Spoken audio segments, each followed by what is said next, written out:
മുളപ്പിച്ച ധാന്യങ്ങൾ കുറച്ചുകൂടെ വളർത്തി ഇലകൾ വരുന്ന അവസ്ഥയാണ് മൈക്രോഗ്രീൻസ്.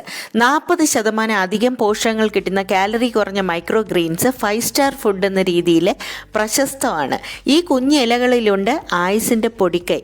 മൈക്രോഗ്രീൻസ് വളർത്തു, കഴിക്കൂ, ഇരട്ടി ആരോഗ്യമാണ് കിട്ടുക.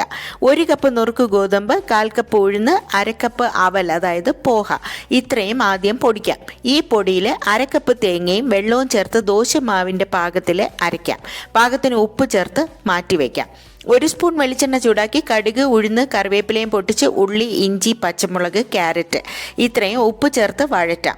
തണുത്ത ശേഷം മാവിൽ ചേർക്കാം. ഇനി ന്യൂട്രിയൻസിൻ്റെ കലവറയായ സ്ഥിരമായി കഴിക്കാവുന്ന രുചികരമായ മൈക്രോഗ്രീൻസ് വേരോടുകൂടെ മുറിച്ച് ദോശമാവിൽ ചേർത്ത് മിക്സ് ചെയ്യാം.